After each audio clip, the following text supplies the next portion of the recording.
बिरहा के सम्मानित श्रोता बंधुओं, मैं गायक अरुण परवाना अपने साथियन के आवाज में, हमरे ढोलक पर हमारे बड़े मास्टर गुड्डू भैया, हारमोनियम पर हमारे मदन मास्टर साहब, और टेरी पर हमारे बड़े भैया लक्ष्मण भैया और श्री संतलाल जी, आप लोगन के देख रेख में, कैलाश कबीर जी के देख रेख में ई बिरहा वीर रस कबीरहा आप लोगन के बीच में भेजा तानी।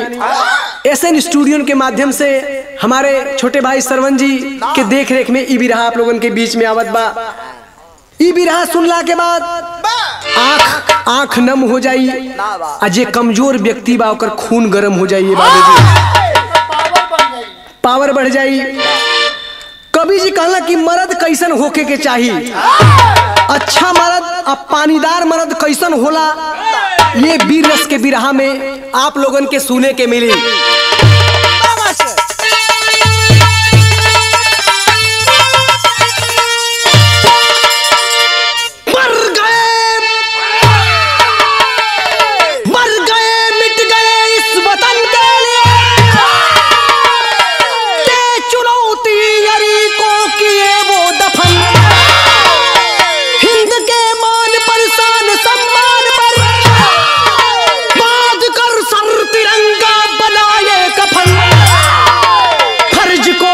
समझे जवा के शरीर कोई बजहम की सारी मिटा कर गए, कैलाश करता हूँ सत सत नमन, आन पर जो जवानी लुटा कर गए।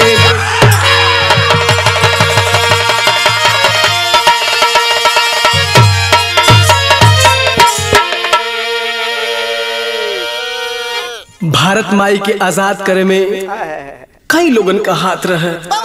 आज उत्तर प्रदेश जिला गाजीपुर में एक ठे गांव धामुपुर का कहानी बाबूजी, ये कहानी ना बाप अगर दिल से आप सुनबा तो करेजा एकदम पिघल के एकदम खून गरम हो जाए बाबूजी।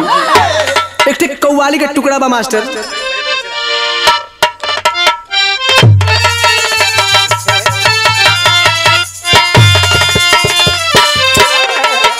ओहो कि काबे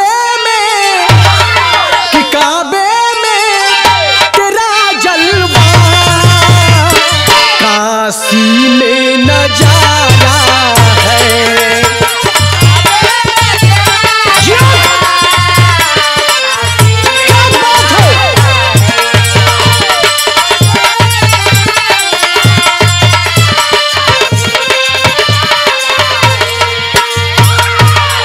तो काबे में तेरा जलवा और काशी में नजारा है, काशी में नजारा है कि हमें ये भी प्यारा था, हमें वो भी प्यारा है।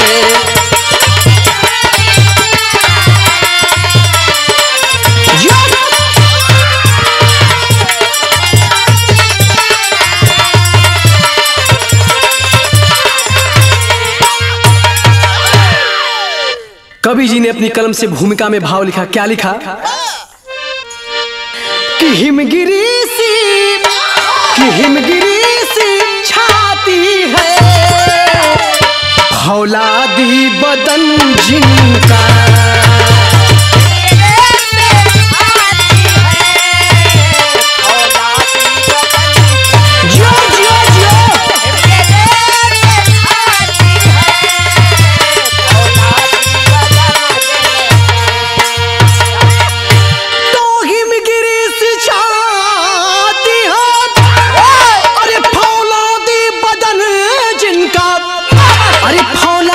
बदन जिनका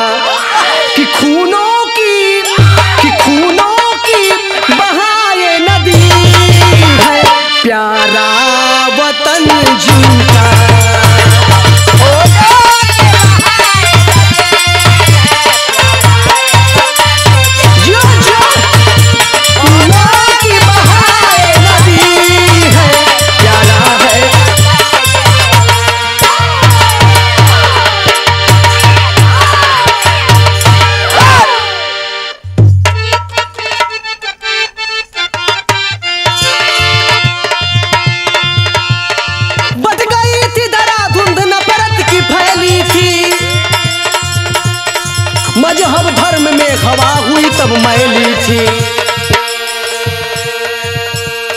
सन 65 में पाक कर दिया चढ़ाई था।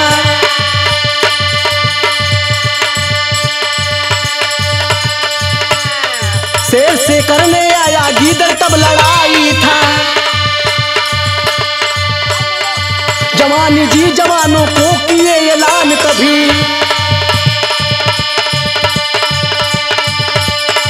मिटा दो नाम ना दिखेगा पाकिस्तान कभी। जिला गाजीपुर जो शहीदों की बस्ती है,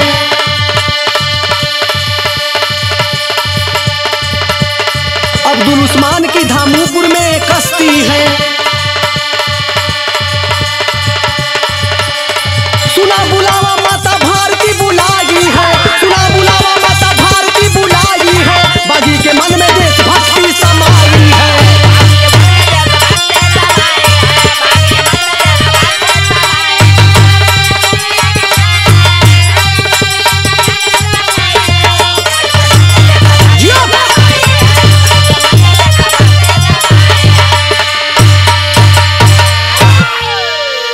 उत्तर प्रदेश जिला गाजीपुर में एक ठे गांव बाबूजी धामूपुर बतावल जाला। धामूपुर में अब्दुल उस्मान पत्नी के नाम बतावल गल बाबूजी सकीना बेगम। उस्मान के एक ठे रोजगार रहा, सिलाई के काम करत रहले बाबूजी। उनकर बड़ बेटा जेकर नाम अब्दुल हमीद बतावल गल।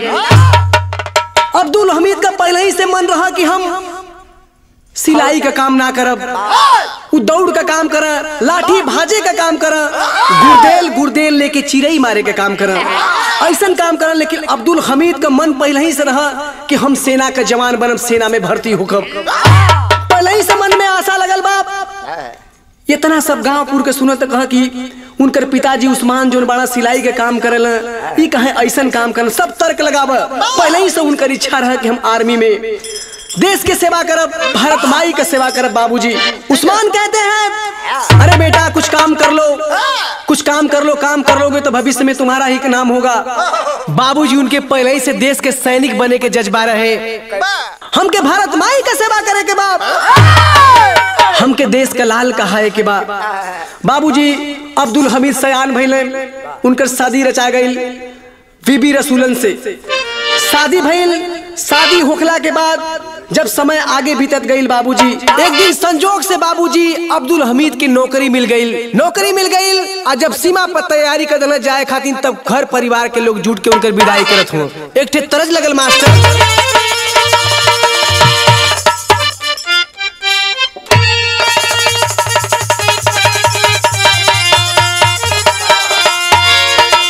कि गवना कराई पिया गोरे बैठवला, अरे अपने कोयलरिया में लागल रे, नीरा मोहिया दगा दे के भागल रे, नीरा मोहिया दगा दे के।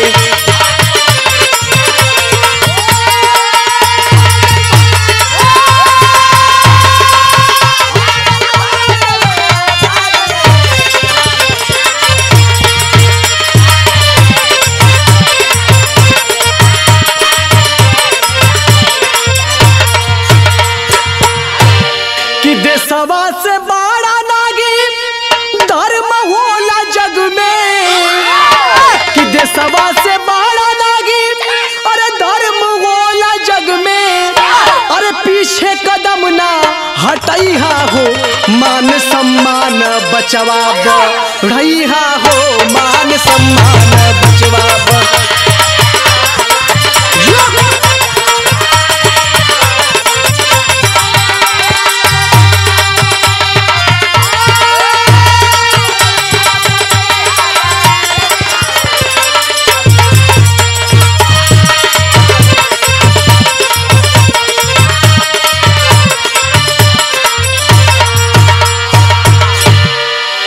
माई आशीष देली रखी हा ध्यान हो,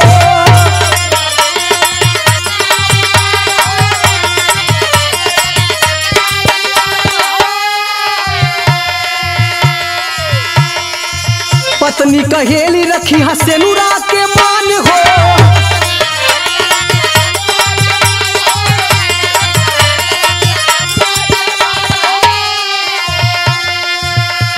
कि तिरंगा के नीचे कसम जवान खैला, कि तिरंगा के नीचे अरे कसम जवान खैला, अरे वही कसम के नी भैया हो, मान सम्मान बचवा बढ़ैया हो। मान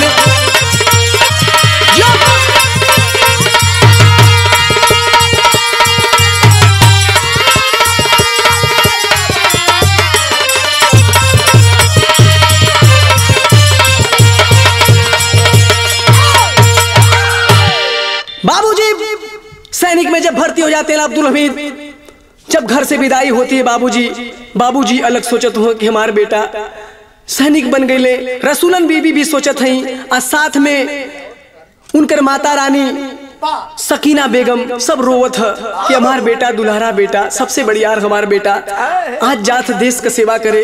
बेटा अगर देश के माई अगर हमके मतारी मानत हो तो देश के सेवा करे के तोके मौका मिल गल बेटा, कुछ ऐसा करके जाइए जहां भी सुना के हो तो नाम करे कि गाजीपुर में धामूपुर गांव बा।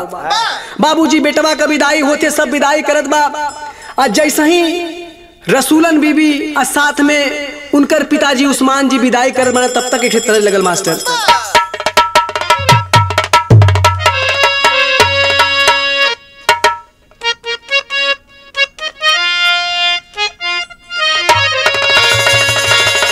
बड़ा पारंपरिक गीत बा।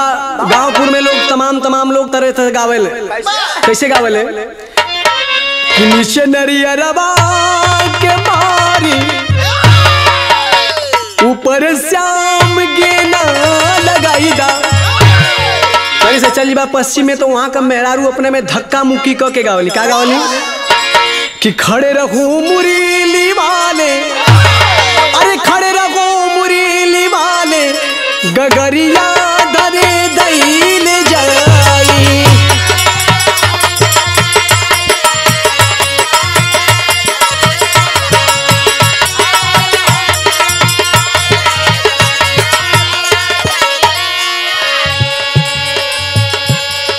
जैसे ही बेटवा का विदाई होत बा तमाम लोग जुटल बाड़े। भाव में का बा? असुगंजना लाई हा भारी, असुगंजना लाई हा भारी, दुआरी में खुल गई पीठू।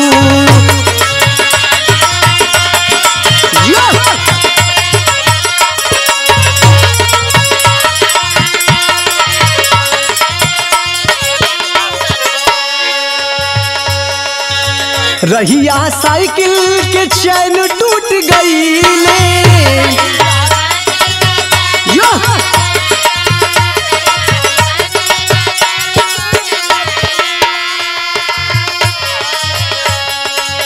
छूट गई गाड़ी बा फिर लेट भइले।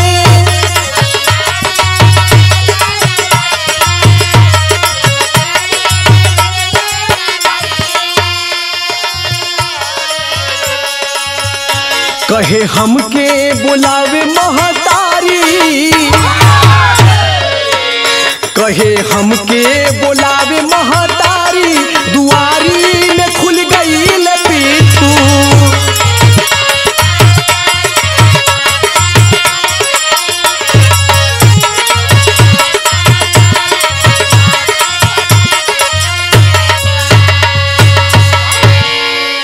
बाबू जैसे ही अब्दुल हमीद बहरे निकलत बाड़े तब तक रसूलन बीबी सामने देखत बाणी।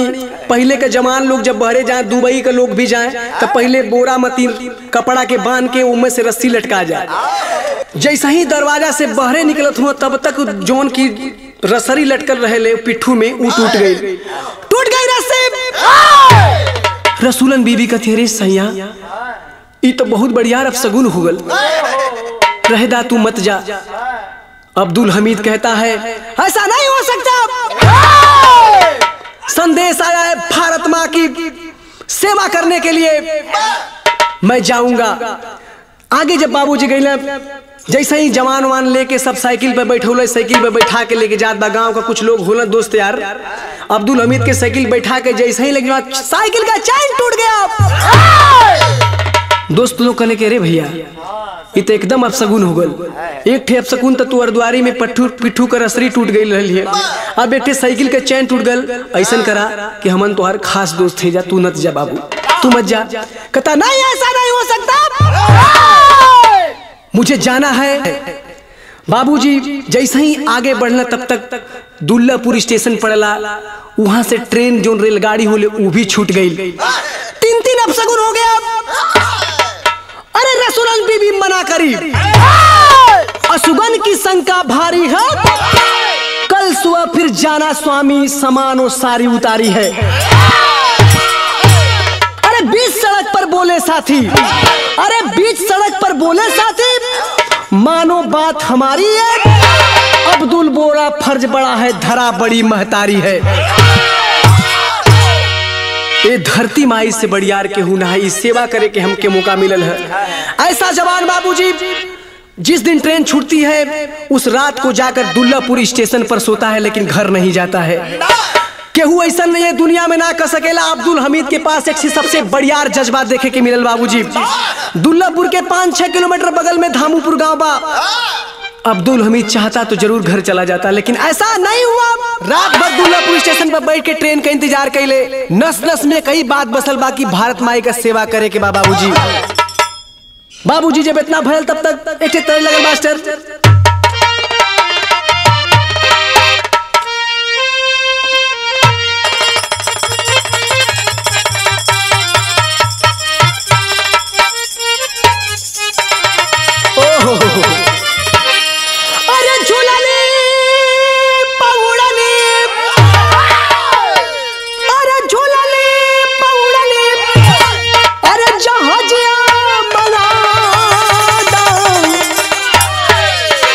हमार पाए जे बराजा हीरा जड़ादा,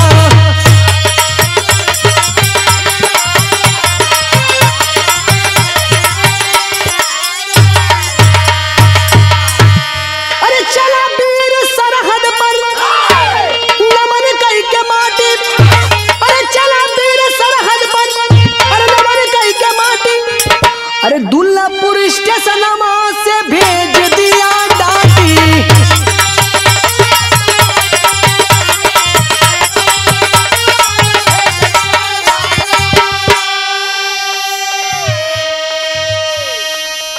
हेडक्वार्टर जाई के ड्यूटी पर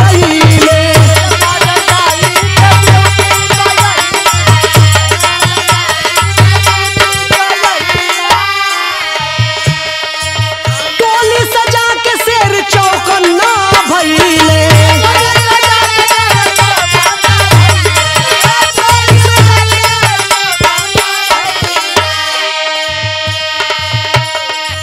रंगरूट जमान ले सैनिक के छाती,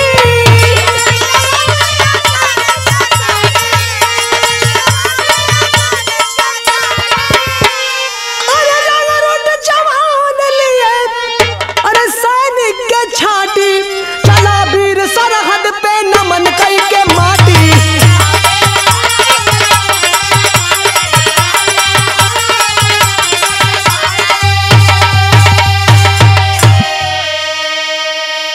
कि दुश्मन के हसरत फेल फिर हुई, कि दुश्मन के हसरत फेल फिर हुई, जब तक जोर जवानी करी बदन में कसरत।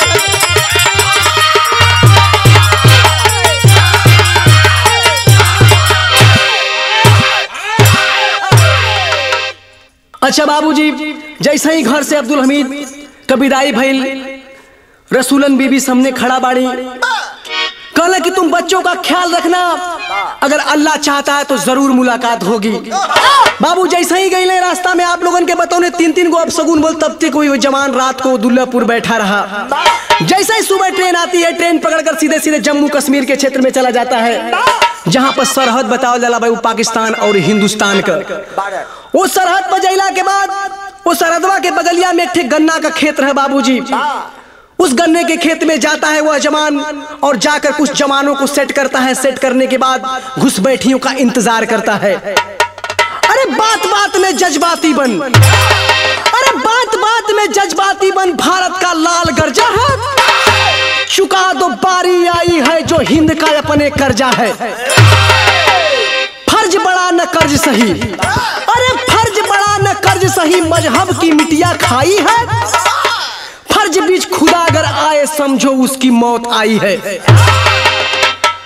एकरा बीच में अगर भगवान भी अमन के सामने है तो अमन भूला जाए कि भगवान के, जब तक कि वो घुसपैठियन के मार के ना गिरा दे जी बाबूजी। दोनों ओर से एक तरफ पाकिस्तान का क्षेत्र, एक तरफ हिंदुस्तान का क्षेत्र। अब्दुल हमीद कुछ सैनिकन के लेके गन्ना के खेत में छिप गईले। पाकिस्तानी क्षेत्र का इंतजार कर, तब तक क्या हुआ मास्टर?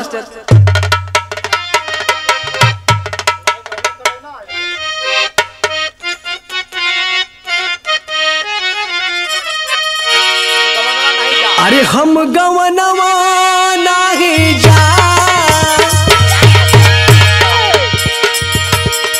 हम गवनवा नहीं जा, हम गवनवा नहीं, पीछे पड़ल हिर बई मनवा, पीछे पड़ल हिर बई मनवा, हम गवनवा नहीं जा।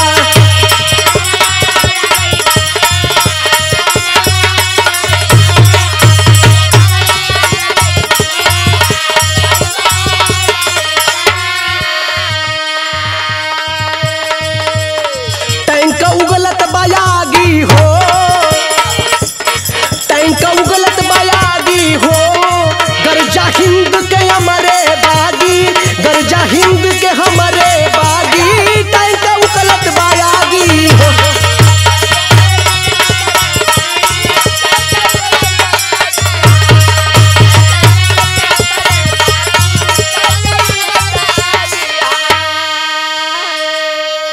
छोटी जीप बनी सहारा, छोटी जीप है बनी सहारा, खेत गन्ने का छिपे किनारा, खेत गन्ने का छिपे किनारा, गोली साध के दागी हो, गोली साध के दागी हो, गर्जा हिंद के हमारे बागी, गर्जा हिंद के हमारे बागी, टैंक उगलत बयागी हो।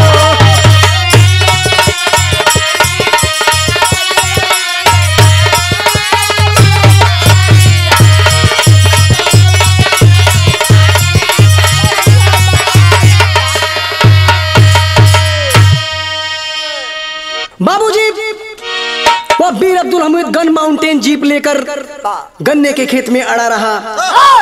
जैसे ही टकाटक टकाटक ताकता रहता है कब घुसपैठी पाकिस्तानी हमें दिख जाए। टैंकों के सामने खिलौने जैसे गन माउंटेन लगती है बाबूजी। खेत में खड़ा बड़ा छिप के वीर अब्दुल हमीद, तब तक कुछ टैंक दिखाई देने लगल सो बाबूजी। अब हो गया, अलर्ट कर दिया, तैयार हो जाओ, अब वो समय आ गया दिखाने की, बाजी दिखाना है। पाकिस्तानी देखते हैं कैसे हमारे सरहद को क्रॉस कर लेते हैं।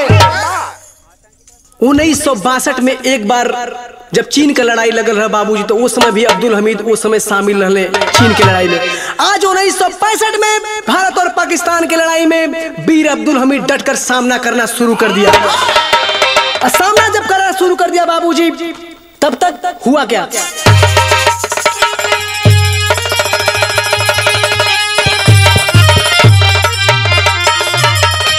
अरे चला चलाने गोली वहां, अरे चला चलाने गोली वहां, सैलानी सानी देशवा के, अरे लुटे नदी है हिंद के अपने पानी सानी देशवा के।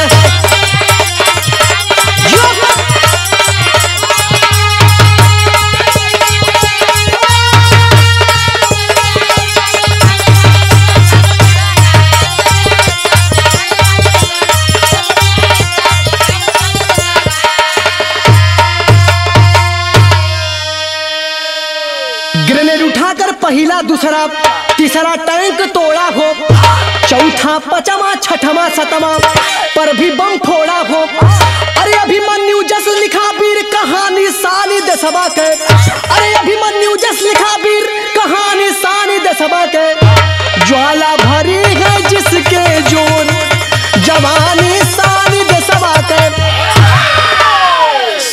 समझ गए सब पाकिस्तानी, टैंक का मुंह घुमाए हो। देशभक्त वही हिंदुस्तानी का हस्ती नीचे मिटाए हो। और दिया वतन पर बहुत बड़ी कुर्बानी सानी देशवा के, होने न दिया हिंद के अपने हानि सानी देशवा के।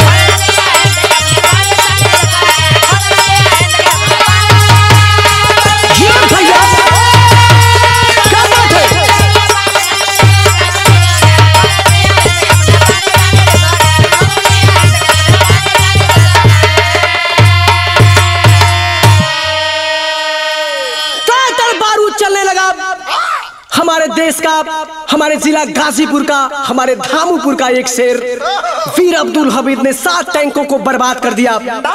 बाबू पाकिस्तानी लोग समझ गए केहू न केहू हीरो बा ये कहानी का। पकड़ते हैं तुरंत और अपने टैंक का मुंह घुमाकर उस साइड करके बारूद छोड़ते हैं। एक थे बारूद बाबूजी हमरे शेर के माउंटेन जीप पर आकर गिरल, आवाज हो जाता है। वीर अब्दुल हमीद बाबूजी चिल्लाए लगले। तब तक कुछ सैनिक देखले बाबूजी आके वहां भारत माता की जय, भारत माता की जय नारा लगाओ लगले बाबूजी। सभी सैनिक आ जाते हैं। अब वीर अब्दुल हमीद को सबसे बात कहले कि हमारे शरीर का जुनून अभी खत्म नहीं हुआ है, हमारे दिल का जुनून अभी खत्म नहीं हुआ है, बस हमारी शरीर साथ देना छोड़ दिया है, वरना आज पाकिस्तानियों को मैं धूल चटा देता। आगे कहानी में आल्हा लगल मास्टर।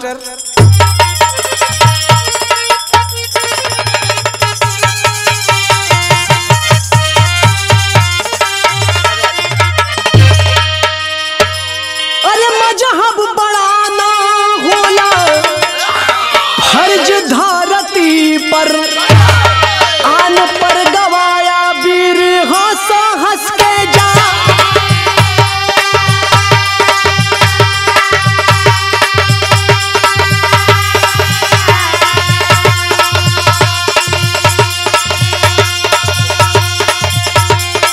मिलल संदेश जबकि धामूपुर गौआ,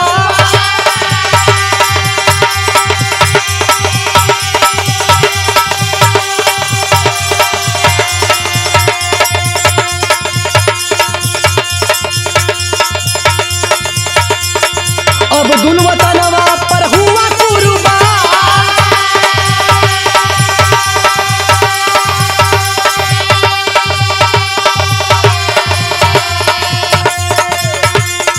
रो माई बाबू नारी बिल के ललनावा,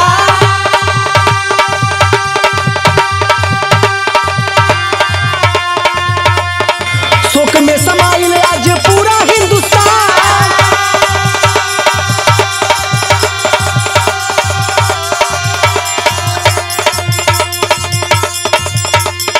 शांति संदेश सुना नेहरू पठावल,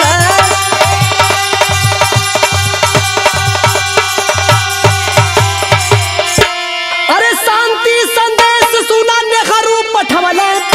वीरता का दाम नहीं काम बा महान,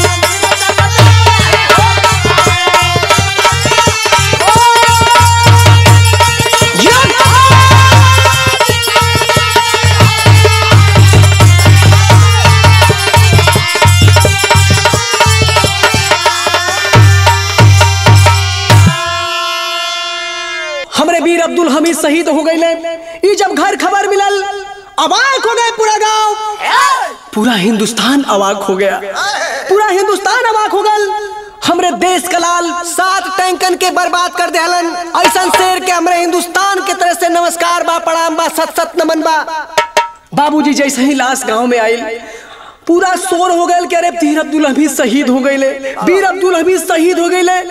बाबू रोवत हुआ, मतारी रोवत ही, उनकर बीबी रसूलन बीबी रोव की रोवले न जाए। बाबूजी अबाक हो गए सभी लोग। एक ठे छोट लल्लन रहे, बाबू बाबू कह के रोवत रहे। जौना समय बाबू रोवत रहा पूरा गांव शोक में समा गई। बाबूजी पूरा गांव शोक में समा गई।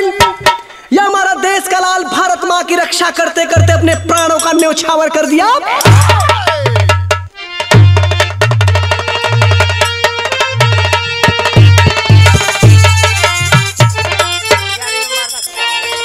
अरे लोहा बनाए दुश्मन से, नागी लल बाकी लवा।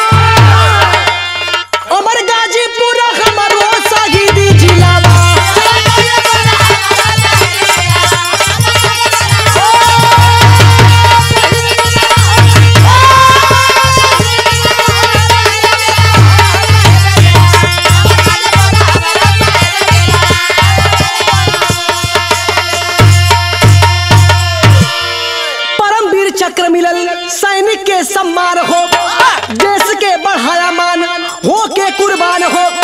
अरे मजार बनल बा वही जम्मू के टीलावा, हमर गाजीपुर हमरो शहीदी जिलावा।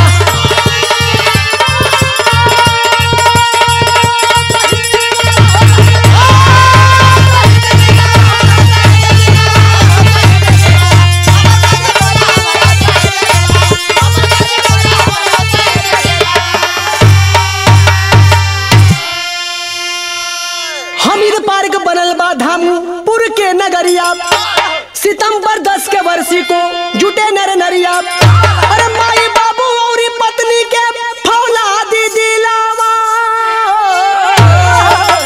अमर गाजीपुर हमरो शहीदी जिलावा। बाबूजी वीर अब्दुल हमीद जब शहीद हो गए, इनके मरणोपरांत मरला के बाद परमवीर चक्र से सम्मानित कैल गल। आप लोग जानत बड़ा कि सैन्य क्षेत्र में सबसे बढ़िया सम्मान होला परमवीर चक्र। ओकरा बाद दुल्लापुर रोड अब्दुल हमीद के नाम से फेमस भैल। गाजीपुर गामर क्षेत्र जौन होला कि गंगा वो पार जाए वाला होला बाबूजी, हमीद सेतु वो भी बनल वीर अब्दुल हमीद के नाम पे। सबसे बढ़िया बात, वीर अब्दुल हमीद पार्क के बगल में सबसे बढ़िया हॉस्पिटल बनल बा बाबूजी। इस सब वीर अब्दुल हमीद के नाम पर बनल बा बाबूजी। ऐसन वीर ऐसन जवान के हमारे पूरा पार्टी के तरफ से, एसएन स्टूडियो के तरफ से और साथ में मैं गायक अरुण परवाना हमारे गुरुजी श्री कैलाश कवि जी के तरफ से सत सत नमन बा बाबूजी। ऐसन लोगन के, ऐसन शेरन के, ऐसन पानीदार शेरन के हमारे भारत देश के जरूरत बा बाबूजी।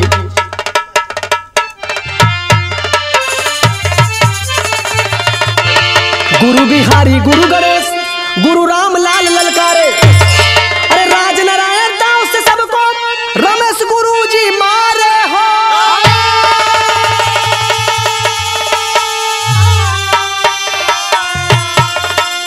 दुश्मन के हसरत फेल फिर हुई, दुश्मन के हसरत फेल फिर हुई और उनके